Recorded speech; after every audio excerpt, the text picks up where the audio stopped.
ओम नमो भगवते वासुदेवाय। ओम नमो भगवते वासुदेवाय। ओम नमो भगवते वासुदेवाय। हरे कृष्णा। आप सभी का हार्दिक स्वागत है भगवद गीता स्वाध्याय में। आज हम हैं भगवद गीता के 9वें अध्याय के दूसरे श्लोक में। एक एक श्लोक ये बहुत ही दिव्य है, बहुत प्रसिद्ध है, क्योंकि भगवान की साक्षात मुख से निकली हुई वाणी है। राज विद्या राजगुह्यम पवित्रम इदम उत्तमम प्रत्यक्षावगम धर्म्यम सुसुखम कर्तुम अव्ययम। फिर से दोहरा सकते हैं यदि आपके पास भगवद गीता है तो। यस, हैप्पी नरसिंह चतुर्दशी आस्था आप सभी को। आज बहुत शुभ दिन है। वैसे तो भगवान के लीलाओं का वर्णन सुनने और करने में हर एक दिन ही शुभ होता है, लेकिन आज वास्तव में नरसिंह भगवान चतुर्दशी है।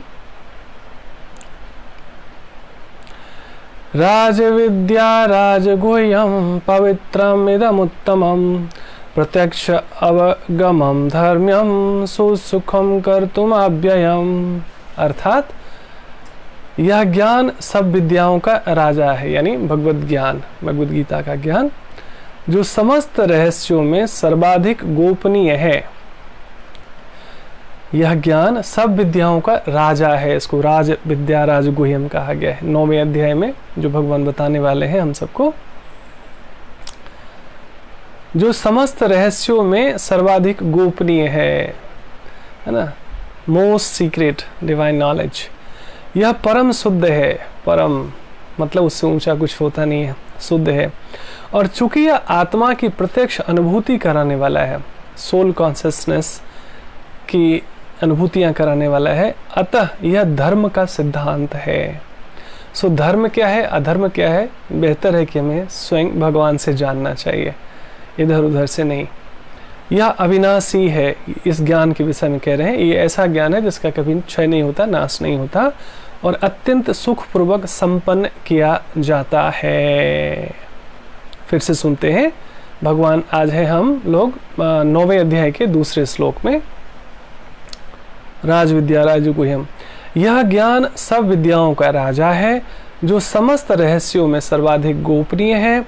यह परम शुद्ध है, और चूंकि यह आत्मा की प्रत्यक्ष अनुभूति कराने वाला है, अतः यह धर्म का सिद्धांत है।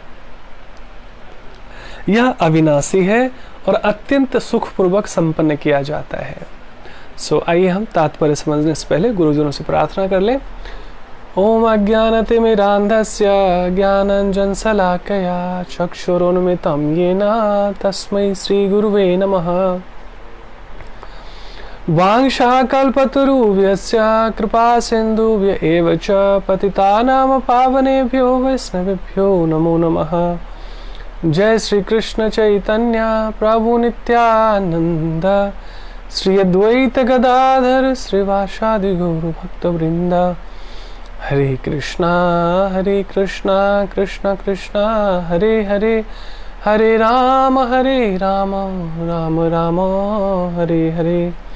नमो विष्णुपदाय कृष्ण पृष्ठाय भूतले श्रीमते भक्ति वेदांत स्वामिनिति नामिने। नमस्ते सरस्वती देवी गौरवाणी प्रचारिणे, निर्विशेष शून्यवादी पाश्चात्य देश तारिणी। हरे कृष्णा। आप सभी का हार्दिक स्वागत है पुनः भगवद गीता स्वाध्याय में। So yes, I can see you all. हरे कृष्णा। आस्था रानी झा जी हरे कृष्णा, संगीता मिश्रा जी हरे कृष्णा, नेहा हरे कृष्णा, सरिता जी हरे कृष्णा, रीता जी हरे कृष्णा, नीतू जी हरे कृष्णा। पहले आज प्रश्न आ गया है, मैं देख लूँ क्या है। Please explain little about Narasimha Jayanti today if convenient. Yes we can. ठीक है। नरसिंह भगवान के विषय में आज हम थोड़ा सा समझने का प्रयास करेंगे। उससे पहले आज भगवद गीता का श्लोक ले लेते हैं।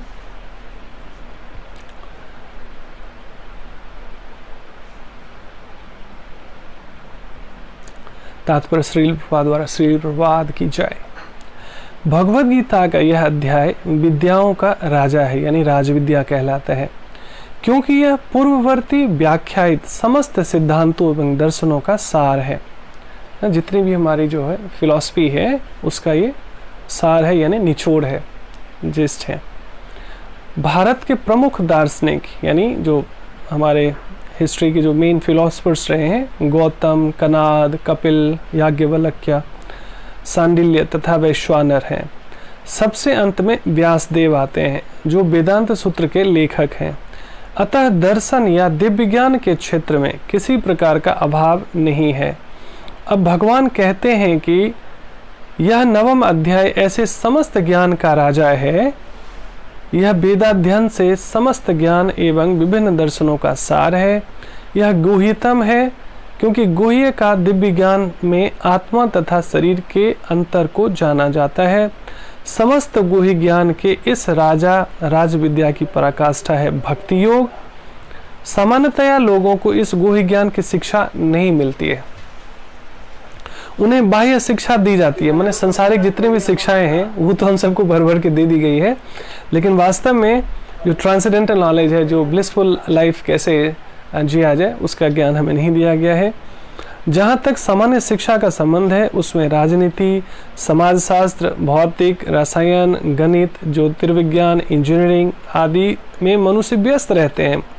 विश्व भर में ज्ञान के अनेक विभाग हैं और अनेक बड़े बड़े विश्वविद्यालय हैं, किंतु दुर्भाग्यवश, अभी तो लग रहा है,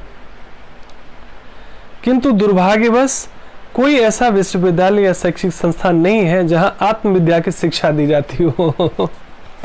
यही कारण है कि एक से एक बड़े विद्वान, एक से एक है ना प्रकांड ज्ञानवान व्यक्ति भी जीना नहीं सीख पाता। उन्होंने बहुत सारी किताबें लिख दी हो, बड़े बड़े लेक्चर्स दे दिए हों, बड़े बड़े पदों पर आसीन हो, लेकिन जैसे ही थोड़ी सी स्थितियां विपरीत होती हैं बिल्कुल भड़बड़ा के गिर जाते, पहली बार इसमें रंग उतर जाता है सारा।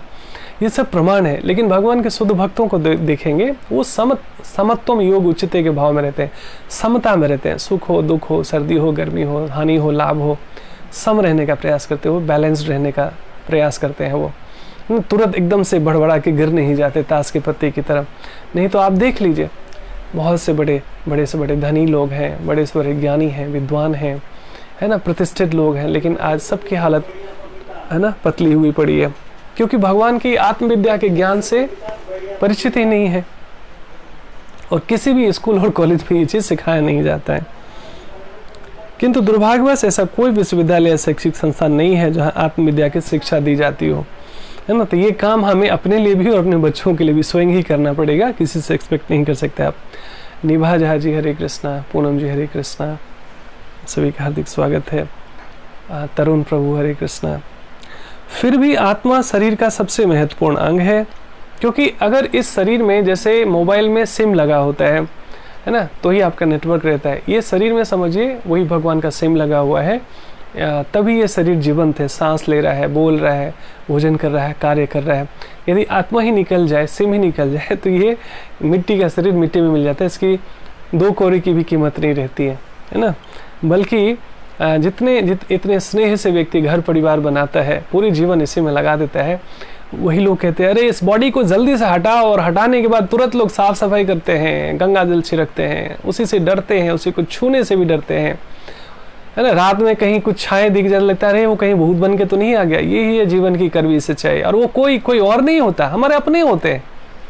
कारण क्या है, जब आत्मा विद्या का ठीक ज्ञान न दिया गया हो, भगवत ज्ञान इत्यादि से हम प्रशिक्षित नहीं होते हैं, तो हम नाना प्रकार की चीज़ों से डरते रहते हैं जो हास्यास्पद है। साधु इस पर हंसते हैं कि देखो जिस व्यक्ति ने पूरा परिवार बनाया, मकान बनाया, दुकान बनाया, परिवार को एक्सपेंड किया, क्या क्या नहीं किया पूरे जीवन, और वही व्यक्ति जैसे आत्मा निकलती है उस शरीर की क्या दुर्गति हो जाती है, लोग जला देते हैं, दफना देते हैं, है ना। इसलिए हमें जब जागो तभी से बड़ा, जब भी होश आए ना तुम्हें, हम तुरंत हमें जो असली चीज़ है आत्मा, उसके विषय में बहुत अच्छे से भली भांति हमें परिचित होना चाहिए। नहीं तो केवल कहानियां बन के रह जाती है, इनकी आत्मा को शांति मिले, दिस दैट, है ना। पूरे जीवन में आत्मविद्या का ज्ञान नहीं होता। ये कोई स्कूल कॉलेज नहीं देने वाला, कोई गवर्नमेंट कोई गाइडलाइंस नहीं आने वाली है हमें स्वयं भी परिचित होना पड़ेगा आत्मविद्या से। यही स्वाध्याय है, स्वयं का अध्ययन करना। मैं कौन हूँ, मेरे जीवन का अंतिम लक्ष्य क्या है, मैं कर क्या रहा हूँ उसके लिए, है ना। संबंध, प्रयोजन और अभिधेय, 3 बातों में सिमट जाता है पूरा अध्याय, पूरा अध्यात्म। तो भगवत गीता ज्ञान से धीरे धीरे हम इस सत्य से परिचित हो रहे हैं। फिर भी आत्मा शरीर के सबसे महत्वपूर्ण अंग है। आत्मा के बिना शरीर महत्वहीन है ना, कोई वैल्यू ही नहीं है ना शरीर की आत्मा के बिना। तो भी लोग आत्मा की चिंता न करके जीवन की शारीरिक आवश्यकताओं को अधिक महत्व प्रदान करते हैं, है ना। जितना माँ के रूम में या मेरे रूम में देखिएगा, भागवतम होगा, श्रीमद् भागवतम गीता प्रेस वाला मोटा सा, उसमें देखिएगा एक मिल जाए या दोनों मिल जाए, एक बार लेके आइएगा। उसमें नरसिंह भगवान के विषय में 10वें अध्याय के 10वें स्कंद के 7वें अध्याय में होगा। भगवत गीता में 2 अध्याय में ही आत्मा को महत्ता का, भगवत गीता में 2 अध्याय से ही आत्मा की महत्ता पर बल दिया गया है। यानी भगवान के इस भगवत गीता स्वाध्याय में 2 अध्याय से ही आत्मा के विषय में परिचय, हर जगह आत्मा आत्मा आत्मा आत्मा की बात रिपीट की गई है, ताकि अच्छे से हमको आत्मा के विषय में परिचय हो जाए। Thank you so much, thank you. I hope इसमें just let me check, 1 minute, शायद इसी से काम चल जाए। Just a minute. पंचम स्कंद, षष्ठम स्तंभ, अष्टम स्कंद, यस 7वें अध्याय में मेरे ख्याल से होगा प्रहलाद जी की कथा। Yes, I think done. Thank you so much.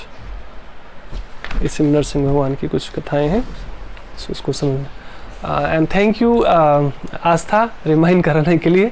मैं पहले सोचा था कि आज भगवद गीता श्लोक को थोड़ा सा पाउज देकर आज नरसिंह, क्योंकि जिस दिन जो भी दिए, जैसे एकादशी के दिन एकादशी के विषय में थोड़ा सा परिचय होना, आज नरसिंह चतुर्दशी है तो इसके विषय में थोड़ा सा परिचय होना बहुत ज़रूरी है। नहीं तो हम लोग आपस में चर्चा नहीं करेंगे तो हमें ही ज्ञान नहीं होगा आज क्या है, तो बच्चों को कहाँ से पता चलेगा।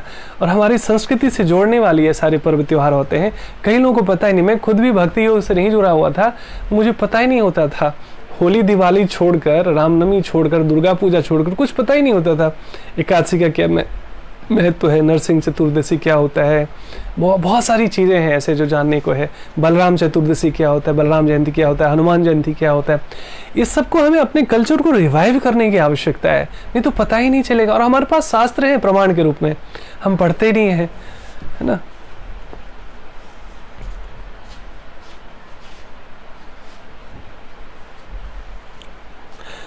भगवद गीता में 2 अध्याय से ही आत्मा की महत्ता पर बल दिया गया है।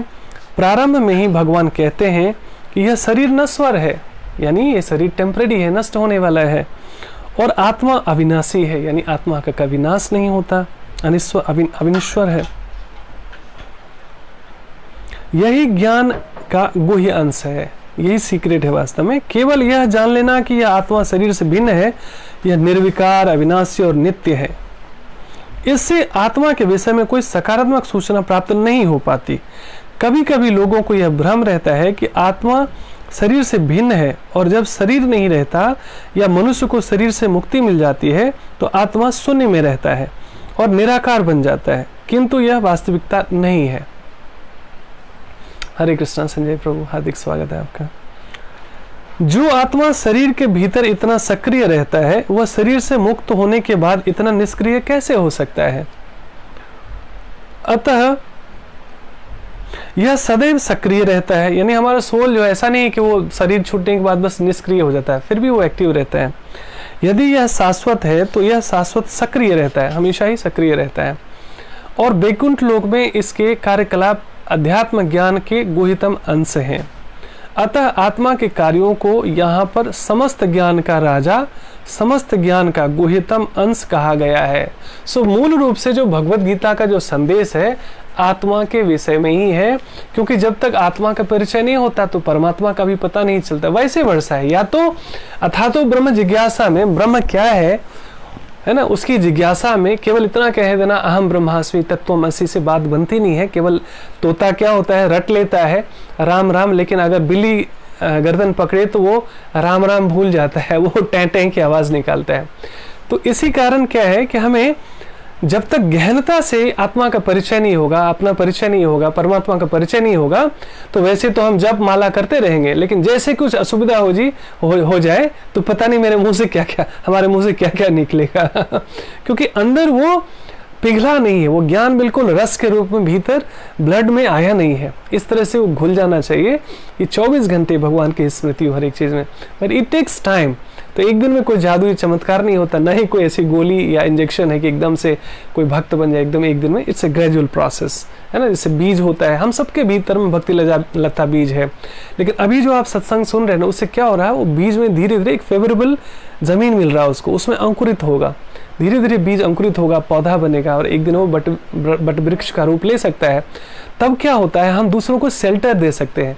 अभी तो हम खुद ही शेल्टर ढूंढ रहे हैं कि मुझे मन कैसे सुकून मिले, कैसे शांति मिले, निर्भयता कैसे हो, चिंता मुक्ति कैसे मिले, है ना, और सुरक्षित कैसा अनुभव हो। कोई बुराई नहीं है इसमें। भगवान कहते हैं चतुर्विद्या भजन्ते माम जना सुकृतवन अर्जुन आर्थ जिज्ञासु अर्थार्थी ज्ञानी च भरतृषभ। 4 प्रकार के लोग आते हैं, इट्स ऑब्वियस, हमने पहले भी चर्चा करी। भगवान कहते हैं कि दुख की वजह से, धन की लालसा में, जिज्ञासा में, या ज्ञान अर्जन करने हेतु और भगवान को जानने हेतु ज्ञान के मार्ग से।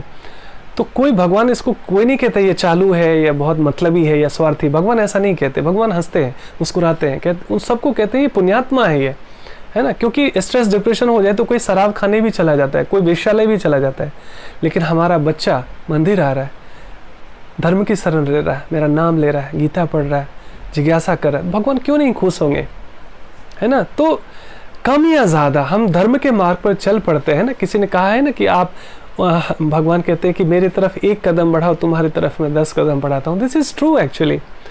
भगवान तो दुख ही इसलिए देते हैं संसार में ताकि हम उनकी तरफ मुड़ सकें, लेकिन हमारी गलती कहाँ पर होती है। जैसे एक व्यक्ति बहुत सुंदर, हमारे अमोघ प्रभु जी हैं, वाइस प्रेसिडेंट इस्कॉन द्वारका मंदिर के, वो कहते हैं, बहुत सुंदर एग्जांपल देते हैं।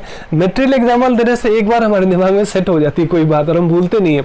ये एनालॉजी से हम भगवान को, सांसारिक उदाहरणों से भी हम बहुत अच्छे से भगवान को समझने का प्रयास कर सकते हैं, है ना। कोई भी चीज़ हम लोग ना त्याग नहीं करते, हर एक चीज़ का सदुपयोग जब भगवान के लिए लगा देते हैं, सेवा में लगा देते हैं, भक्ति में लगा देते हैं, तो वो ट्रांसेंडेंटल बन जाता है, दिव्य बन जाता है। तो कहते हैं कि एक लड़का एक लड़की से बहुत प्रेम करता है, लेकिन समझ नहीं आ रहा कि कैसे अप्रोच किया था। तो उसने फिल्मी एक आइडिया लिया कि चलो ऐसा करेंगे, अपने 4 दोस्तों को बुलाएंगे, उसको बोलेंगे तुम गुंडा बन के छेड़ना मेरी गर्लफ्रेंड को, और फिर मैं हीरो बन के आऊँगा धीरे धीरे स्लो मोशन में, जैसे पिक्चर में दिखाते हैं, बचाने के लिए ढिसुम ढिसुम करूँगा, तुम लोग फ्लैट होके भाग जाना, और फिर वो लड़की इंप्रेस हो जाएगी जिससे मैं प्रेम करता हूँ।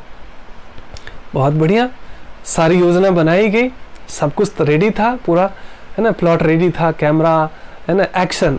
तो एक्शन में हुआ क्या कि 4 गुंडे जिससे उसको बचाओ करके हीरो का वो हेल्प लेती, तो पता चला वो उन गुंडों के साथ ही हो ली हीरो को यहाँ मौका ही नहीं मिला बचाने का। बचाओगे तब ना जब वो दिक्कत में हो। She is comfortable with all those people. तो भगवान भी यही करते हैं, भगवान समस्या देते हैं हमारे जीवन में, है ना। तो हमें उससे भागने के लिए बचाओ भगवान की तरफ मुड़ना चाहिए, लेकिन हम क्या कर रहे हैं, इसी जगह चिपक जाते हैं कि थोड़ा सा कोई सुख मिल जाए, थोड़ी सी कोई अच्छी बातें कर दे, थोड़ी सी प्रशंसा मिल जाए, है ना। नाना प्रकार के 4 लोग कौन है, कोई आपको क्रोध दिलाएगा, कोई आपकी प्रशंसा करेगा, कोई आपको नीचे खींचेगा, कोई आपकी मदद करेगा। तो उसी में क्या हुआ, कभी इधर उधर ही हम उलझ जाते हैं, संसार में ही हम चिपक जाते हैं, भगवान से चिपकते ही नहीं, भगवान से लगाव ही नहीं, भगवान की तरफ मुड़ते ही नहीं, है ना। और यही कारण है कि संसार में आपकी किसी से भी आसक्ति हो, चाहे बच्चे से हो, पति पत्नी से हो, माता पिता से हो, घर से हो, समाज से हो, वस्तु से हो, ये चीजें आपको आज नहीं तो कल तकलीफ देती ही देती है। क्षणिक सुख मिलता है और लंबे समय तक दुख देता है ये सब चीजें। तो आपका क्या तो आप कहेंगे भाई आपका क्या कहना है, ये सब छोड़कर हम चले हिमालय पर चले जाएं, साधु बन जाए? नहीं नहीं नहीं नहीं, किसी को छोड़ने की जरूरत नहीं है, केवल भगवान को जोड़ने की जरूरत है अपने जीवन से। जैसे ही हमने भगवान को ऐड कर लिया, सच में ऐड कर लिया, दिल में ऐड कर लिया 24 घंटे के लिए, तो आपका जो भी संबंध है वो और बेहतर हो जाता है, क्योंकि अनासक्ति है यहाँ पर, है ना। आसक्ति, जैसे मान लीजिए एक शहर में बहुत अच्छा बेस्ट सर्जन हो, बहुत अच्छा सर्जरी करता है, ऑपरेशन करता है, वो लेकिन उसके बच्चे की ऑपरेशन करने की बात है तो उसके हाथ कांपने लगे। क्या है, बेस्ट सर्जन भी यहाँ पर फेल हो गया। क्यों? अटैचमेंट है ना। कोई XYZ कोई व्यक्ति आता है जिससे उसका कोई अटैचमेंट नहीं है, बहुत धड़ाधड़ बहुत बढ़िया रिजल्ट है उसका, खूब सुंदर, वो सर्जरी कर सकता है, लेकिन अपने रिश्तों में उसके हाथ कांपने लगे। ये अटैचमेंट उसके लिए बाधा बन गई ना। उसी तरीके से जो व्यक्ति वाकई डिटैच्ड है और जब तक भगवान से प्रेम नहीं होता, संसार से चिपकाव रहता ही रहता है। जितनी अधिक मात्रा में हम संसार से चिपके हैं, भगवान से दूरी बनाए रखते हैं, और जितनी मात्रा में भगवान से प्रेम करने लगते हैं, संसार से थोड़ा सा चिपकाव, आसक्ति थोड़ा कम होता है। अब ये एक दिन की बात है नहीं कि एक दिन में सुन लिए तो और जादू हो गया।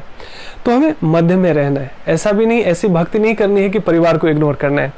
तो भगवान ने ही परिवार दिया है ना, तो आप कैसे इग्नोर कर सकते हैं? अपनी जिम्मेदारी से कैसे भाग सकते हैं? जिम्मेदारी से भागना भक्ति नहीं है। कई बार अपनी नाकामयाबी को, अपनी नालायकी को हम भगवान और धर्म का ठप्पा लगा देते हैं और बच निकलते हैं, जस्टिफाई कर लेते हैं। भगवत गीता का ज्ञान, स्वाध्याय, सत्संग निष्क्रियता नहीं सिखाती है ना, अपने कर्तव्य पथ से भागना नहीं सिखाती है, बल्कि बेहतर तरीके से डील करना सिखाती है।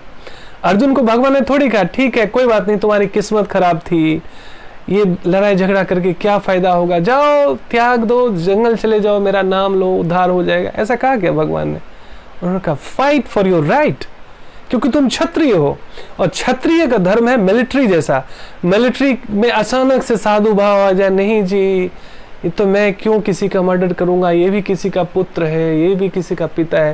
कहेंगे ले भैया ये तो पूरे खुद को भी असुरक्षित कर दिया, पूरे राष्ट्र को असुरक्षित कर दिया। क्योंकि बुरे लोगों को हमें खदेड़ना पड़ेगा, भगाना पड़ेगा, धमकाना पड़ेगा, ताकि अच्छे लोग सुरक्षित हो। भगवान क्यों कहते हैं परित्राणाम साधुनाम, परित्राणाय साधुनाम विनाशाय च दुष्कृताम। साधुओं को अपना प्रेम प्रदान करने के लिए, परित्राण देने के लिए, मुक्ति देने के लिए, और विनाशाय च दुष्कृताम, दुष्टों का विनाश करने के लिए भगवान का अवतरण होता है। तो ये भगवान ज्ञान के रूप में अभी भी हमारी रक्षा कर रहे हैं।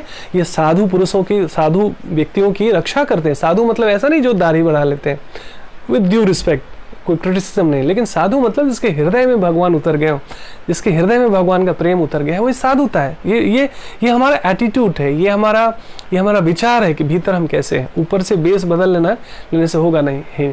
मन न रंगाए रंगाई होगी कपड़ा। तो साधु मतलब जो भगवान का हो गया वो साधु है, क्योंकि वो किसी को तकलीफ देगा नहीं, न किसी दूसरे को तकलीफ देगा, न खुद को तकलीफ देगा। अच्छे लोगों में और आध्यात्मिक व्यक्ति में यही मूल अंतर मैंने बताया था। अच्छा व्यक्ति दूसरों को तकलीफ नहीं देगा, उसी समय खुद को घुटता रहेगा, खुद को तकलीफ देगा। भगवान के भक्त बखूबी जान जाते हैं शुरू में ही, टेंशन देने का भी नहीं, लेने का भी नहीं, मस्त रहने का। तो क्यों नहीं खुद को तकलीफ देना, क्योंकि ये भगवान की प्रॉपर्टी है। हमारा जीवन भी, हमारे शरीर पर भी पहला अधिकार भगवान का है। मैं सिर्फ केयर टेकर हूँ अपने परिवार का या अपने बच्चों का या अपने शरीर का भी। तो मेरा कोई राइट नहीं बनता कि मैं खुद को तकलीफ दूँ, खुद को हार्म पहुँचाऊँ। ये जो गॉड कॉन्शियस वाला व्यक्ति है, यही व्यक्ति केवल जीना जानता है संसार में। बाकी सब लोग जिंदगी काट रहे हैं, बस टाइम पास कर रहे, घिसट रहे। They are not living blissful life, उनको जीना आता ही नहीं है ना। तो यही हमें बनना है, वास्तव में गॉड कॉन्शियस बनना है। सो आज हम इसको इतना ही लेते हैं। मैं चाह रहा था मैं और भी श्लोक लूं, लेकिन मुझे लगता है कितना टाइम हो गया, ऑलरेडी आधा समय होने वाला है। तो मैं आज डायरेक्ट जंप करता हूं नरसिंह भगवान पर की कथाओं पर।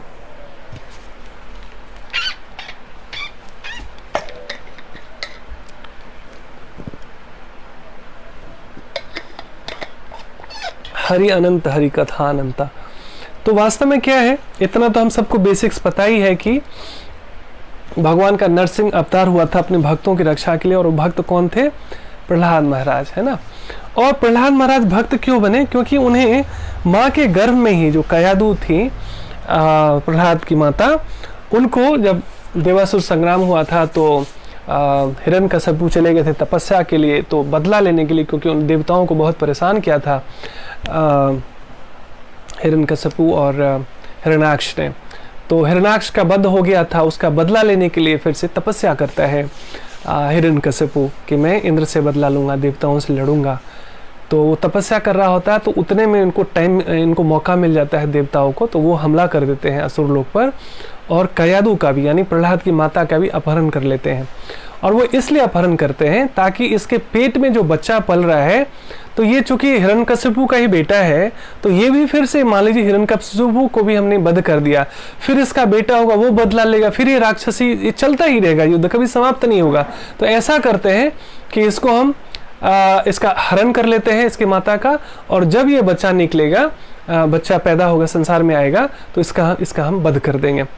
तो नारायण नारायण करते हुए बीच में नारद जी कहते हैं कि आप ये ऑलरेडी इसका जो है, ये इसके द्वारा ये बहुत संसार में बहुत प्रसिद्ध भक्त बनने वाला है, जिसका युगों युगों तक चर्चा होगी, इसलिए आप इसको डिस्ट्रॉय नहीं कर सकते, मेरी बात मानिए, इसको छोड़ दीजिए। तो नारद जी की बात मानकर छोड़ देते हैं वो कयादू को, और फिर कयादू को अपने आश्रम में रखते हैं नारद जी, और फिर प्रतिदिन भगवान की कथा सुनाते हैं कयादू को। तो कयादू तो माँ है, कभी सो भी जाती है, कुछ भी होता है, लेकिन जो बालक प्रहलाद जो उनके हृदय में पल रहे, मतलब उनके पेट में पल रहे होते हैं, वो पूरी कथा बड़ी तल्लीनता से सुनते हैं। तो इसलिए गर्भ संस्कार देने की बात होती है। अब मैंने कई माँओं को देखा है प्रेगनेंसी के दौरान सिगरेट पीती है, अल्कोहल लेती है, फ्रस्ट्रेशन या स्ट्रेस से दूर रहने के लिए। अब सोचिए वो जब बच्चा बड़ा होगा तो क्या सीखेगा वो, है ना। बचपन से, गर्भ से ही वो कॉन्शियसनेस होती है ना। ऐसा नहीं कि हर एक चीज़ व्यक्ति आंख से देखे, एक एनर्जी होती है, एक वाइब्रेशन होती है, आपके भीतर क्या फीलिंग, आपका बॉडी लैंग्वेज क्या है, आपके आसपास के लोगों को पता चलता है। तो पेट में पल रहे बच्चे को कैसे पता नहीं चलेगा, वो भी तो एक जीवात्मा ही है ना। तो उसमें भगवान की कथा सुननी चाहिए, रामायण की कथा, भक्त प्रहलाद की कथा, है ना, ध्रुव महाराज की कथा, कपिल मुनि की कथा, श्रीमद् भागवतम, जितने भी स्टोरी फॉर्म में भगवान कृष्ण की कथा, राम की कथा, ये सुनानी चाहिए, है ना। अगर और अच्छा, और भी एक इंटरेस्टिंग बातें देखे होंगे आप कि बच्चा अभी माँ भी बोलना सीखा नहीं है, लेकिन उसको मोबाइल पकड़ा दो, इतना आंखें बड़ी बड़ी करके वो उसको मोबाइल में अच्छा रोने लगता है, मोबाइल दे दो चुप हो जाता है। कहाँ से सीखा है? गर्भ में उसने देखा अधिकतर समय माँ मोबाइल पे कुछ ना कुछ देख रही होती है। और ये भी आप देख लेना, माँ का गर्भावस्था के दौरान जिस चीज़ में रुचि होती है ना, वही रुचि डेवलप करता है बच्चा भी। बहुत बहुत इसका है, माँओं को बेहतर पता होगा इन सब चीज़ों का। लेकिन जब जागो तभी सवेरा। अब हमसे जो भूल चूक हो चुकी है, पैदा होते ही हम सब लोगों को संसर्ग मिल नहीं गया था, ना ही किसी ने बताया, ना ही हमारी रुचि थी। तो जब जो होना होता है तभी होता है, जब जागो तभी सवेरा। तो कम से कम अब भी हम, चाहे बच्चे गर्भ में हो या गर्भ के बाहर आ गए हों, हमें अच्छे संस्कार से खुद को भी प्रेरित करना है और अपने आसपास खूब सुंदर माहौल बनाना है। ये हम सब की जिम्मेदारी है। ये धर्म का प्रचार करना केवल बाबा लोगों का और पंडित जी लोगों का काम नहीं है। मैं हर एक दिन रिपीट करता हूँ इस चीज़ को। जो भी व्यक्ति पढ़ सकता है, चाहे हिंदी हो, इंग्लिश हो, जो भी लैंग्वेज आप जानते हैं, जिनको भी पढ़ने आया हो, उन्हें धर्म का प्रचार करना चाहिए। लेकिन प्रचार कब होगा? जब हम स्वयं पढ़ना सीखेंगे। जैसे आप किसी का मिठाई एक दो बार लाते हैं और अच्छा लगता है, तो आपको कोई मिठाई वाला कमीशन थोड़ी देता है जब आप किसी को बताते हो उसी दुकान से लेना। इट इज़ ऑब्वियस, ये हमारा ह्यूमन नेचर है। जब भी कुछ अच्छा होता है तो हम लोगों को बांटते हैं, हमें अच्छा लगता है किसी को हेल्प करते हुए। वैसे ही जब तक आप खुद इस ज्ञान में इनरिच नहीं हुए हैं, तृप्त नहीं हुए हैं, आप इस आनंद से रूबरू नहीं हुए, तब तक आप किसी को कैसे इनकरेज कर सकते हैं? मुझे भी कई साल लगा, है ना। मुझे उम्मीद है कि आप लोगों को ज़्यादा साल नहीं लगेगा, क्योंकि मैंने जो गलतियां करी वो मैं सब आप लोगों से शेयर करता हूँ। 1-1.5 साल तक मैं केवल डिबेट करने जाता था, है ना, भगवान कृष्ण ही भगवान क्यों है, ये क्यों है, वो क्यों है।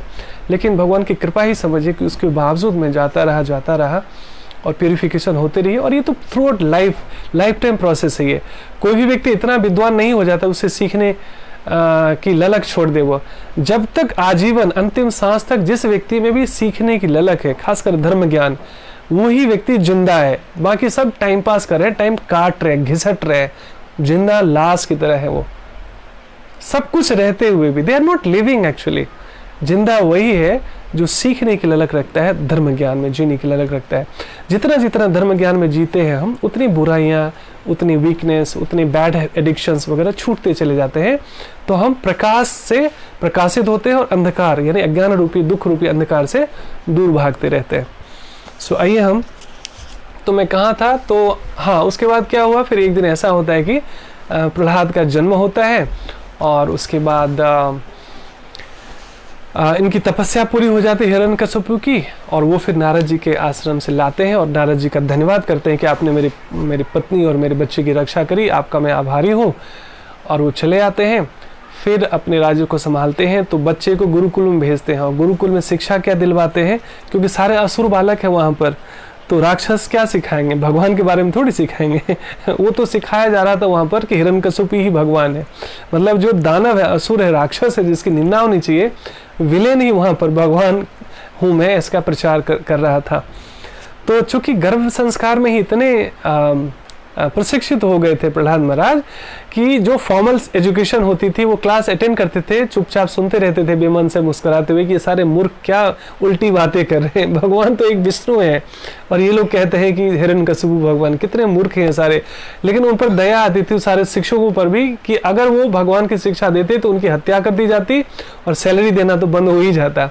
लेकिन जब कभी कभी बच्चे आते ना गर्मी छुट्टी में या कभी भी किसी ओकेजन पे, तो बहुत प्यार से पिता उनको बिठाते थे और पूछते थे और बेटा क्या सीखा, जैसे हम लोग पूछते ना बेटा आज स्कूल में क्या क्या हुआ, मैडम ने क्या कहा, लंच आपने कैसे खाया इत्यादि। तो हर बात पे वो भगवान विष्णु की प्रशंसा कर रहे हैं। तो शुरू में कुछ समय तक ना वो बहुत परेशान हुआ हिरण्यकशिपु, लेकिन लगा अभी कोई बात नहीं, अभी छोटा बच्चा है ना, अब ठीक से सीख जाएगा, बड़ा हो जाएगा तो सीख जाएगा। ऐसे करते करते करते करते देखा कि हर बार इसमें तो वृद्धि हो रही है भगवान की भक्ति, और ये विष्णु को जो मेरा सबसे बड़ा दुश्मन है, जिसके लिए हमने तपस्या करी है ना, जिससे मैं बदला लेना चाहता हूँ अपने भाई का, है ना, हिरण्याक्ष का, और उसी के विषय में प्रशंसा कर रहा है दिन रात, मेरी तपस्या व्यर्थ कर रहा है ये, हमारे घर में ही लगता है ये शत्रु पैदा हो गया है ना।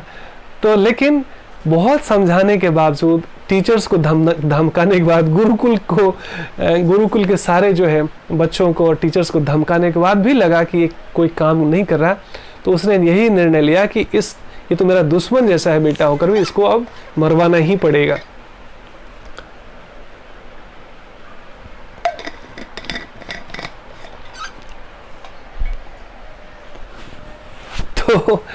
तो नाना प्रकार के प्रयोग आप लोगों को पता ही होगा कि पहले सांप से बंद कमरे में बंद कर दिया गया कि सांप डसेगा ये मर जाएगा, और बाद में जब 1-2 दिन के बाद खोला गया गेट तो देखा वो सांप के साथ खेल रहे हैं और आराम से, उनको कोई प्रॉब्लम नहीं है ना, सांप भी उनके साथ खेल रहा है, क्योंकि भगवान के ध्यान में, भगवान के ज्ञान में, भगवान के विश्वास में इतने ज़्यादा वो इनरेस्ड हो चुके थे, और वो साधारण नहीं थे वास्तव में, नहीं तो आज साधारण होते तो हम कैसे उनका नाम ले रहे होते, इतने युग बीत गए फिर भी हम प्रहलाद महाराज की प्रशंसा करते हैं। जब भी भगवान और भक्तों का ग्लोरिफिकेशन होता है ना, तो भगवान बहुत प्रसन्न होते हैं वास्तव में, और वहाँ का वातावरण बहुत दिव्य बन जाता है, ट्रांसेंडेंटल बन जाता है।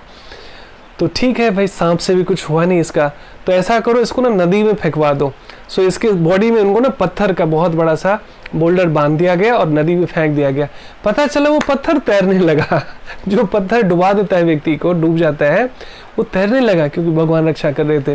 पत्थर से पहाड़, ऊंचे पहाड़ पर जाकर लात से धक्का मार दिया गया, और पता चला जैसे चिड़िया का छोटा पंख नहीं टूट जाता है तो ऐसे लहराते लहराते आराम से जमीन पे आ जाता है, वैसे ही उनको कोई फर्क कुछ हुआ ही नहीं।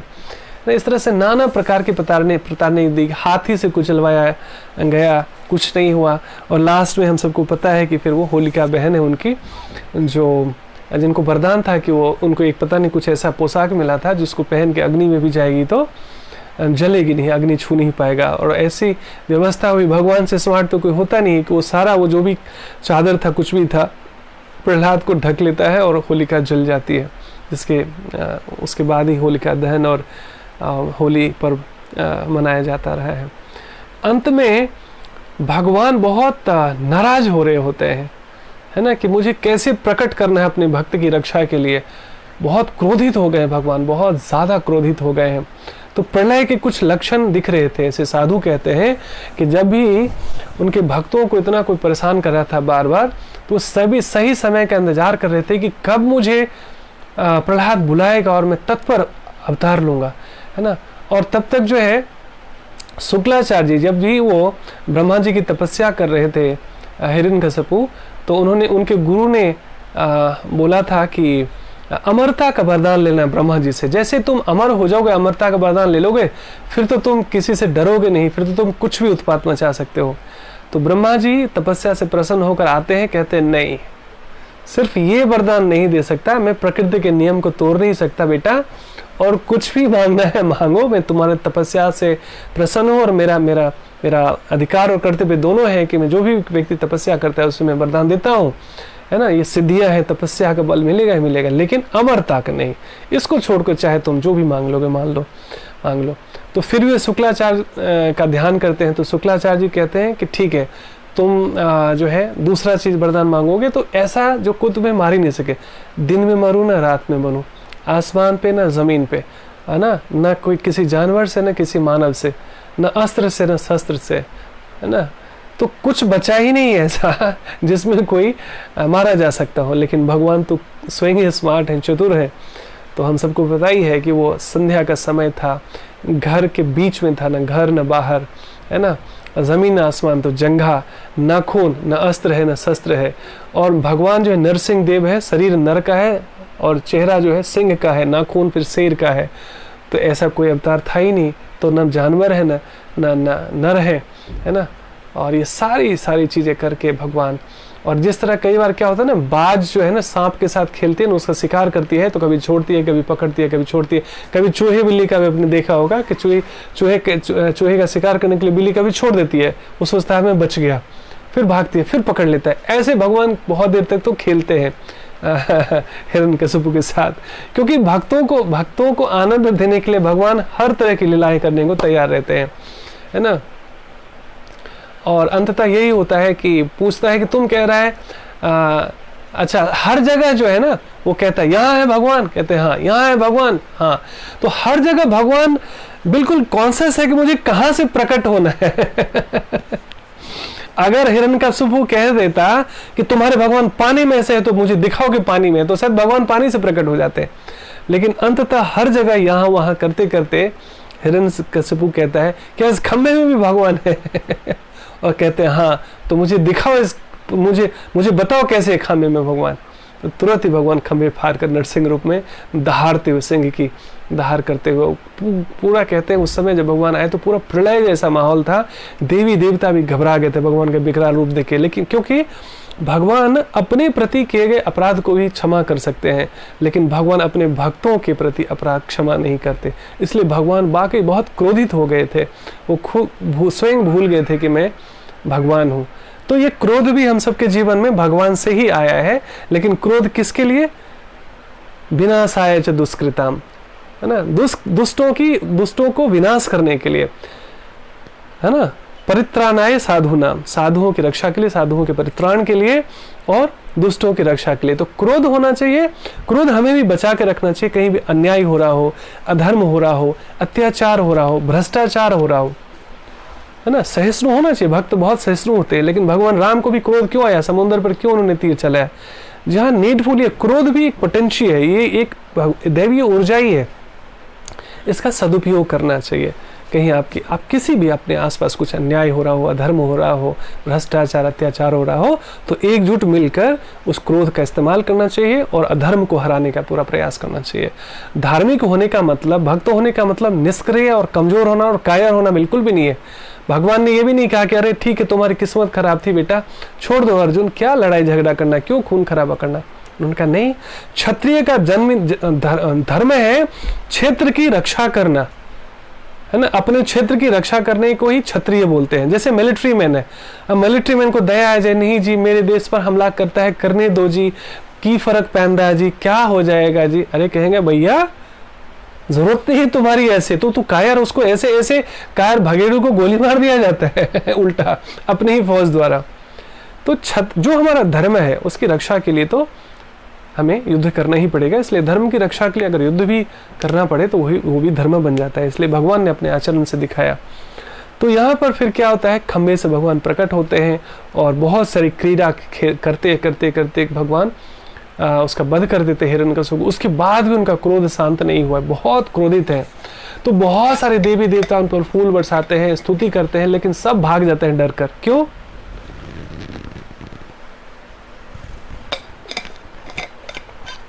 भगवान उन देवी देवताओं से भी नाराज होते हैं कि अभी आए हो, जब मैं अवतार लेकर, जब मुझे स्वयं आना पड़ा। इतने दिनों से हमारे भक्त पर नाना प्रकार की प्रताड़नाएं हो रही थी, सारे देवी देवता कहाँ चले गए थे? क्यों नहीं रक्षा किया आपने? क्यों नहीं मिलकर? आप सारे डरे हुए थे हिरण्यकशिपु से, सारे मिलके भी तो रक्षा कर सकते थे हमारे भक्त की, मुझे आना पड़ा। है ना। सो सारे देवी देवता भी भाग जाते हैं वहाँ पर, थोड़ी स्तुति करते हैं और डर के भाग जाते हैं भगवान को विकराल रूप देखकर। तो सारी देवी देवता सभी लोग प्रार्थना करते हैं, है ना, प्रहलाद से कि देखो अब संसार में कोई भी इनका क्रोध शांत नहीं कर सकता है, केवल तुम्हारे वजह से ही, तुम्हारे लिए ही अवतरण लेते हैं ये, है ना। तो इन्होंने लिया है नरसिंह देव के रूप में, आप तुम ही कुछ कर सकते हो। तो फिर वहाँ से प्रहलाद महाराज की स्तुति शुरू होती है भगवान से, और फिर उसको भगवान जो है प्रहलाद को गोद में बिठा लेते हैं। तो जिस तरह शेरनी अपने बच्चे को प्यार से चाटती रहती है, वैसे नरसिंह भगवान बहुत उस नरसिंह रूप में बहुत दुलार करते हैं, प्यार करते हैं, और धीरे धीरे उनका क्रोध शांत होता है। फिर पूछते हैं तो वरदान मांगो, क्या मांगते हैं? कहते नहीं भगवान, है ना, मैं दुनिया में देख चुका हूँ, लोग ना संसार में हाय हाय करते रहते, कांच के टुकड़े को के लिए लोग इतने लड़ाई झगड़ा करते हैं। संसार और क्या है, कांच का टुकड़ा ही तो है, बिखर जाना, एक दिन नष्ट होना है। ये मकान, दुकान, धन, वैभव, मान प्रतिष्ठा, शरीर सब यहीं पर नष्ट हो जाने वाला है, लेकिन फिर भी लोग कितने चिपके रहते हैं उससे। उसी के लिए लोग लड़ाई, केस मुकदमा, एक दूसरे के दुश्मन बने पड़े हैं। भाई भाई में केस मुकदमे चल रहे हैं, पिता पुत्र में, पति पत्नी में, पड़ोसी पड़ोसी में, है ना, भाई बहन में, है ना, क्या क्या नहीं हो रहा है भगवान। तो मैं ऐसा कुछ नहीं चाहिए मुझे, ये तो बिजनेस होगा ना, ये व्यापार होगा, क्योंकि मैं आपका नाम ले रहा था, आपकी मैं तपस्या कर रहा था, तो आप आए तो मुझे मांगे, मैं इसलिए मैं आपकी तपस्या कर रहा था। भगवान नहीं नहीं, मुझे तो आपका प्रेम चाहिए, और आप जो मिल गए ना, जब जिसको हीरा मिल गया हो वो कांच का टुकड़ा क्या मांगेगा? क्या मांगू मैं संसार का? ऐसा क्या है जो मुझे आपसे अधिक प्रिय हो सकता है या आपसे अधिक मुझे प्रेम कर सकता है? नहीं चाहिए मुझे कुछ भी। सो भगवान और प्रसन्न हो जाते कि देखो, this is like my pure devotee. भगवान के ऐसे शुद्ध भक्त को ऐसे होने चाहिए। भगवान और बहुत इम्प्रेस हो जाते हैं प्रहलाद से, बोलते फिर भी मेरे बच्चे कुछ तो मांगना पड़ेगा, क्योंकि मैं खाली हाथ किसी को जाने नहीं देता हूँ, मेरे सामने कोई आ गया तो कहते हैं ठीक है, आप अगर लगता है कि आप मुझे वरदान देना चाहते हैं तो मेरे पिता का उद्धार कर दीजिए। उन्होंने बहुत चूँकि ना वैष्णव अपराध हो गया ना एक तरह से, भगवान का कोई भक्त है उसको कोई बार बार टॉर्चर कर रहा है, तो भगवान कृपया कैसे भी करके है, इनके जो भी कर्मांश थे मेरे संसार में मेरे आने का वो कारण बने, तो आप कृपया इनको क्षमा कर दीजिए, इनको पापों को, इनको नरक ना मिले, इनको और सजा ना मिले, हो सके तो उनको क्षमा कर दीजिए। भगवान और ज़्यादा प्रसन्नचित हो जाता है कि देखो this is like my devotee. पूरी लाइफ इसको टॉर्चर किया, इसको प्राण लेने के हर उपाय किए, ये अलग बात है कि मैं इसको बचाता रहा, और उसी व्यक्ति के लिए ये व्यक्ति प्रार्थना कर रहे हैं, दिस इज़ लाइक डिवोटी। अभी हमारे सामने भगवान आ जाए, बोले मांगो बच्चा क्या वरदान चाहिए, तो हमारी तो पता नहीं लॉटरी खुल जाएगी। पूरी लिस्ट निकालेंगे मेनू से, और क्या क्या आगे पीछे का सब, भगवान ये दे दो, ये दे दो, ये दो, will be happy like anything. भगवान कहेंगे ले, अभी तक देखो इसको संसार ही चाहिए, हम नहीं चाहिए। है ना। तो ये हमारी स्थिति है वास्तव में। और फिर अंत लीला है, उसके बाद जो है देवताओं की स्तुति है, प्रहलाद महाराज की स्तुति है, थोड़ा सा आज हम समझने का प्रयास करेंगे उसमें, है ना। तो एक ना आरती भी है, एक आरती भी है, मानव मेरा करताल ले आना। सो जो इस्कॉन डिवोटी है उनको तो पता ही होगा। सो जस्ट मुझे लगता है मेरे अंदर से आ रहा है कि I should sing this no mantra bhajan. ये और ये खास कर ना, ये हमारे घरों में ये नरसिंह कवच ना एक तो कवच अलग होता है, और ये नरसिंह आरती है, ये वास्तव में हमारे घरों में ऐसे गाया जाना चाहिए सुबह शाम, तो निर्भयता रहती है। वैसे तो भगवान का जो हरि का रूप है, चाहे राम हो, कृष्ण हो, नरसिंह देव हो, सब भगवान ही है और पूर्ण पुरुषोत्तम है। वो किसी का भी आप ध्यान करते हैं तो आप पूर्ण रूप से सुरक्षित रहते हैं। लेकिन विशेष कुछ अवतार ऐसा, जैसे नरसिंह देव का है, जैसे बीमारी ठीक नहीं हो रही है, घर में ग्रह दोष हो रहा है, कुछ झाड़ फूक का आपको टेंशन होता है, डर लगता है, कुछ भी नेगेटिव एनर्जी से आपको लगता है कि मन में कई बार ना बहम भी बैठ जाता है, किसी ने बस कह दिया कि कुछ ये कर दिया वो कर दिया, तो हम बिल्कुल डर जाते हैं। उस सब को उस डर से मुक्त होने के लिए ये नरसिंह आरती हम गा सकते हैं। नरसिंह कवच भी होता है, तो जिनको भी चाहिए, मैं कई लोगों को मैंने भेजा हुआ है और कई लोगों को मैं भेज भी दूंगा। सो जब तक करताल आ रहा है तो तब तक आप लोग गा सकते पीछे पीछे। नमस्ते नरसिंहाय प्रहलाद दायिनी हिरण्याकाशी पूर्वक्षः हिरण्यकशिपो रक्षः श्रीलटङ्कानकालये श्रीलटङ्कानकालये इतो नरसिंहा परतो नरसिंहा इतो नरसिंहा परतो नरसिंहा यतो यतो यामि ततो नरसिंहा यतो यतो यामि ततो नरसिंहा बहे नरसिंहा हृदये नरसिंहा बहे नरसिंहा हृदये नरसिंहा नरसिंह आदिं शरणं प्रपदे नरसिंह आदिं शरणं प्रपदे तब कर कमल भरे नकाम अद्भुत सिंगाम दलिता हिरण्यकशिपु तनुभृंगा केशवधृता नरहरि रूपा जय जगदीश हरे जय जगदीश हरे जय जगदीश हरे जय नरसिंहदेव नरसिंहदेव नरसिंहदेव जय नरसिंहदेव जय प्रहलाद महाराज प्रहलाद महाराज प्रहलाद महाराज जय प्रहलाद महाराज नरसिंहदेव भगवान की जय। सो इस तरह से भगवान की हम आरती करते हैं, आप लोगों को मैं शेयर कर दूंगा तो आप डेली ऐसे गा सकते हैं। सो हम निर्भय रहते हैं, है ना, ये मंत्र हमारी रक्षा करती है। वैसे तो जो हरि का नाम ले लिया, जो हरि के नाम में शरणागत हो गया, भगवान हर हर हर क्षण उसकी रक्षा करते हैं। लेकिन फिर भी हम,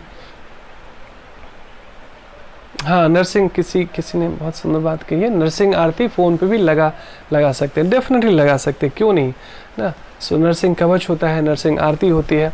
सो ना, ये निर्भयता देती है कि हर एक संकट से भगवान हमारी रक्षा कर सकते हैं, है ना। सो ऐसी प्रार्थना हम ज़रूर कर सकते हैं। सो अब हम आते हैं प्रहलाद महाराज और नरसिंह भगवान के कुछ संवाद हैं हमारे। जो श्रीमद् भागवतम में एक कथा आती है, 12 स्कंद है श्रीमद् भागवतम की और 18,000 श्लोक कहे गए। सो आप लोगों के पास यदि भगवत गीता हो, सॉरी श्रीमद् भागवतम, दोनों अलग अलग चीज़ें, ध्यान रखिएगा। एक है भगवत गीता, एक है भागवतम। जो श्रीमद् भागवतम है उसमें 12 स्कंद है और अलग अलग भगवान की लीलाएं हैं। उसमें से आज हम हैं 7वें स्कंद में। 7वें स्कंद में भगवान हिरण्यकशिपु और प्रहलाद, भक्त प्रहलाद और भगवान नरसिंह देव की कथाएं हैं विस्तृत रूप से। मैं देखता हूँ, मैं कहाँ से कुछ देखता हूँ, क्या सीमित समय में कितना समय हो गया, थोड़ा समय है, हम ले सकते हैं। सो अवतार तक तो हम लोग आ ही गए थे। तो फिर अलग अलग जो है ना, बहुत सारे भगवान जब आते हैं तो उनको शांत करने के लिए, क्रोध शांत करने के लिए बहुत सारे देवी देवता आते हैं। यद्यपि भगवान नाराज होते हैं फिर भी वो आते हैं, स्तुति करते हैं भगवान से।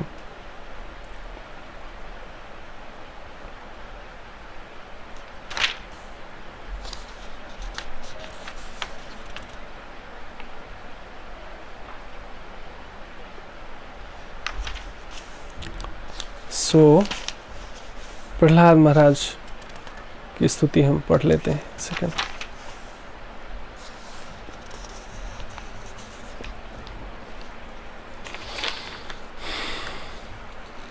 प्रहलाद जी ने कहा, ब्रह्मा आदि देवता, ऋषि मुनि और सिद्ध पुरुषों की बुद्धि निरंतर सत्वगुण में ही स्थित रहती है, फिर भी वे अपनी धारा प्रवाह स्तुति और अपने विविध गुणों से आपको अब तक भी संतुष्ट नहीं कर सके।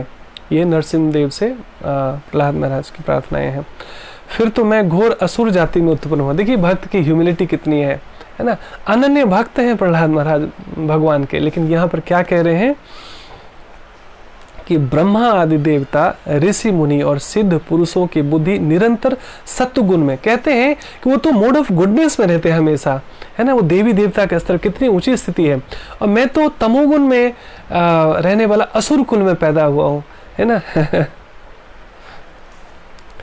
ब्रह्मा आदि देवता, ऋषि मुनि और सिद्ध पुरुषों की बुद्धि निरंतर सत्व गुण में ही स्थित रहती है, फिर भी वे अपनी धारा प्रवाह स्तुति और अपने विविध गुणों से आपको अब तक भी संतुष्ट नहीं कर सके। फिर मैं तो घोर असुर जाति में उत्पन्न हुआ हूँ, प्रहलाद महाराज कह रहे हैं। क्या आप मुझसे संतुष्ट हो सकते हैं, ये प्रश्न कर रहे हैं। मैं समझता हूँ कि धन, कुलीनता, रूप, तप, विद्या, ओज, तेज, प्रभाव, बल, पौरुष, बुद्धि और योग, ये सभी गुण परम पुरुष भगवान को संतुष्ट करने में समर्थ नहीं है। इन सब चीज से भी भगवान संतुष्ट नहीं होते, परंतु भक्ति से तो भगवान गजेंद्र पर भी संतुष्ट हो गए थे। अब गजेंद्र की एक अलग कथा आ रही है, जब आपको पता होगा, जब हाथी का एक परिवार है, जब जाता है नदी में, मतलब पिकनिक मनाने के लिए जाता है स्विमिंग पूल में, और वहाँ पर मगरमच्छ उसका पैर पकड़ लेता है, जो हेड ऑफ द हाथी है ना, बॉस उस टीम का।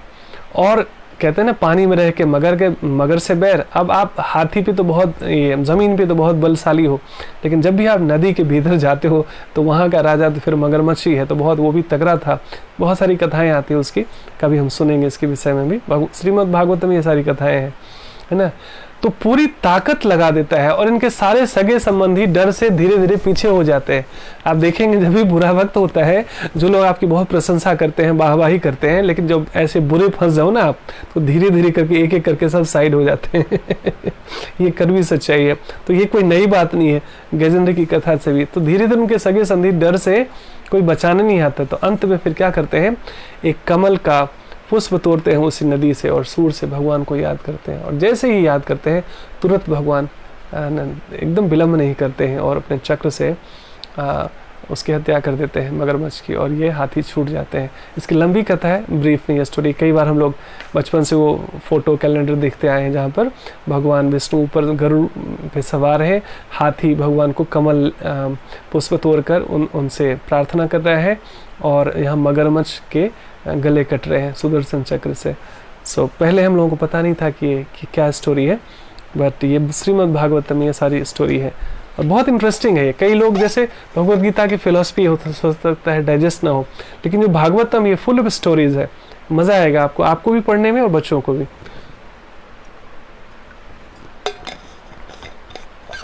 और हमें पढ़ना चाहिए वास्तव में, है ना। मन को मनोरंजन चाहिए, कुछ न कुछ स्टोरी चाहिए, तो क्यों ना भगवान की स्टोरी से जोड़ दिया जाए। जिसकी आदत लगाएंगे वही स्टोरी, उसी स्टोरी में रुचि आने लगेगी। मेरी समझ में इन 12 गुणों से युक्त ब्राह्मण भी यदि भगवान कमलनाथ के चरण कमलों से विमुख हो, तो उससे वह चंडाल श्रेष्ठ है, जिसने अपने मन, वचन, कर्म, धन और प्राण भगवान के चरणों में समर्पित कर दिया है। क्योंकि वह चंडाल तो अपने कुल तक को पवित्र कर देता है, और बड़प्पन का अभिमान रखने वाला वह ब्राह्मण अपने को भी पवित्र नहीं कर सकता। तो यहाँ पर कॉन्शसनेस की बात हो रही है कि कोई व्यक्ति कितना भी ऊंचे कुल में पैदा हुआ हो, बहुत विद्वान हो, सारे गुणों से संपन्न हो, लेकिन उसमें भगवान के प्रति शरणागति नहीं हुई है।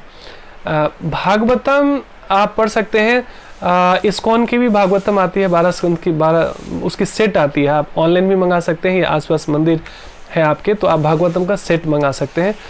बहुत ही ऑथेंटिक, प्रमाणिक और बहुत रिलीसिंग है, बहुत ट्रांसफॉर्मिंग है ना। कि एक तो होता है शुष्क ज्ञान, जो केवल आपको बिल्कुल नॉलेज बढ़ा देगा, लेकिन मिठास नहीं, प्रेम नहीं, सहजता नहीं, भगवान के प्रति शरणागति का भाव नहीं पैदा करता।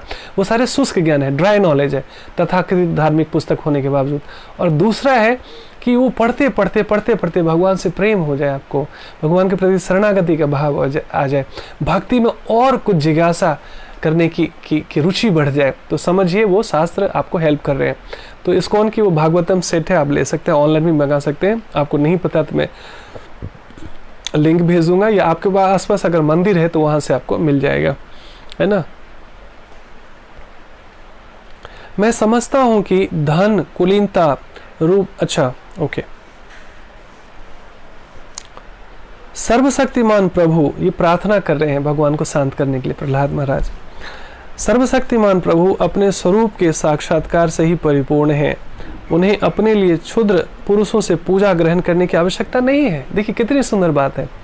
भगवान को आवश्यकता नहीं है कि हम उनका बहुत पूजा पाठ करें। वास्तव में ये तो हमारा प्रेम है भगवान के प्रति, हम उनको प्रसन्न करना चाहते हैं।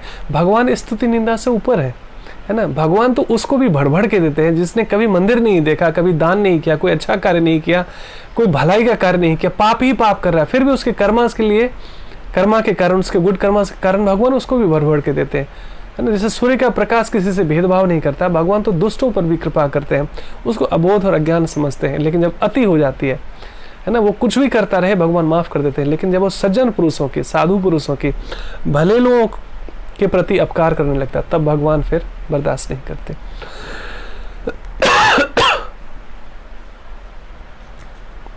सर्वशक्तिमान प्रभु अपने स्वरूप के पूर्ण है। एक इसमें थोड़ा जल ले लेता हूँ।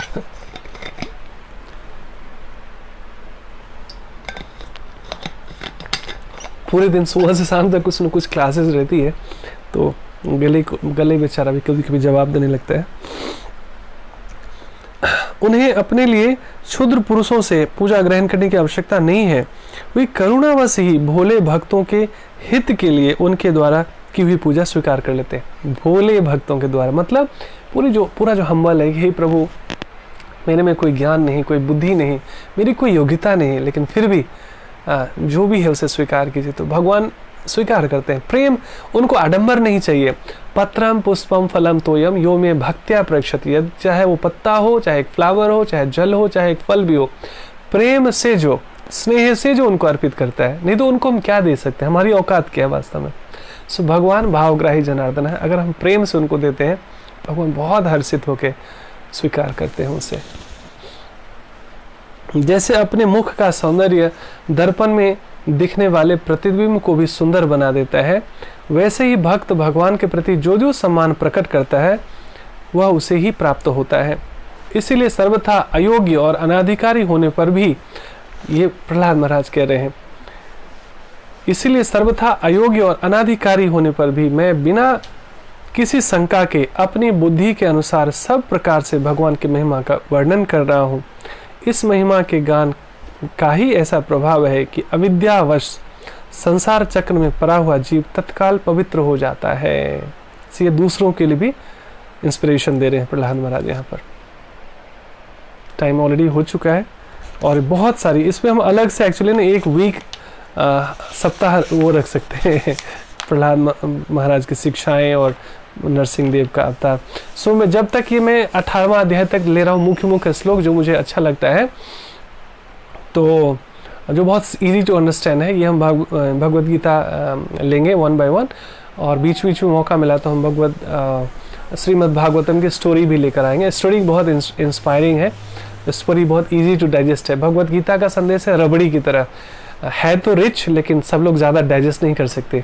और जो भागवतम है स्टोरी फॉर्म है, ये जूस की तरह है, आप एक गिलास के बदले 2 गिलास भी पी सकते हैं और पचा भी सकते हैं। तो ये उस और में गुढ़ ज्ञान है। कहा गया है जो भगवत गीता है वो ग्रेजुएशन है, जो भागवतम है वो मास्टर डिग्री है, MA है। तो एक स्टेप और ज़्यादा है, क्योंकि इसमें पूरा भक्तों का प्रैक्टिकल नॉलेज, जैसे समझ लीजिए कि भगवत गीता जो है थ्योरी है, तो भागवतम है प्रैक्टिकल है। प्रैक्टिकली यहाँ पर बहुत सारे भक्तों की कथाएं हैं जिसमें कैसे वो भगवान के संदेशों में जीते हैं प्रैक्टिकली।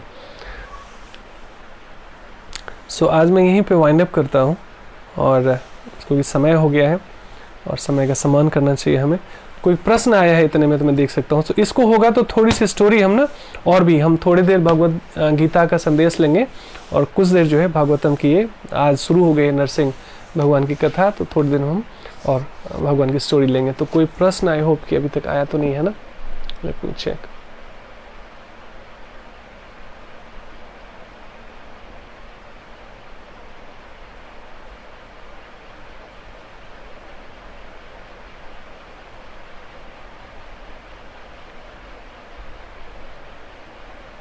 हरे कृष्ण ललित पाठक प्रभु, आप सभी का हार्दिक स्वागत है। तो मेरे ख्याल से और कोई प्रश्न नहीं है। सो आस्था का प्रश्न था नरसिंह भगवान के विषय में, कुछ अच्छा है, थैंक यू आपने रिमाइंड कराया। नहीं तो मुझे पहले था कि हम कुछ आज चर्चा करेंगे, लेकिन ध्यान से उतर गया था, तो आपने अच्छा याद दिलाया। तो इसी बहाने हम लोग भगवान की कथाएं, सो हरि अनंत हरि कथा अनंत, भगवान के अनेक अनेक अवतार हैं और भक्तों को आनंद प्रदान करने के लिए वो अनंत अनंत कथाएँ रचित करते हैं। और भगवान यही कहते हैं भगवद गीता में भी कि हमारे भक्त जब हमारे विषय में चर्चा करते हुए एक दूसरे को हमारा कीर्तिगान करते हुए समय व्यतीत करते हैं, तो तुष्यंती च रमंती च, ऐसे जो भक्त हैं हमारे संसार में वही तुष्ट रहते हैं और रमन करते हैं, मस्त रहते हैं, वो ट्रांसेंडेंटल स्टेट में रहते हैं, उनको कोई दुख छू भी नहीं पाता, उनको पीड़ा कोई छू भी नहीं पाता। उनके जीवन में सुख दुख आता रहेगा लेकिन उसमें बहुत ज़्यादा इंडल्ज नहीं होते। उनको सबको पता है कभी भी दुख भी हो सुख हो, अंदर से आवाज़ उठनी चाहिए अनित्य है, अनित्य है, अनित्य है, everything is temporary temporary temporary, है ना। उसमें बहुत ज़्यादा आसक्ति नहीं होना, ना मान से ना अपमान से, है ना लाभ से ना हानि से। सो आज मैं यहीं फिर विराम देता हूँ। हरे कृष्णा। आप सभी का हार्दिक धन्यवाद।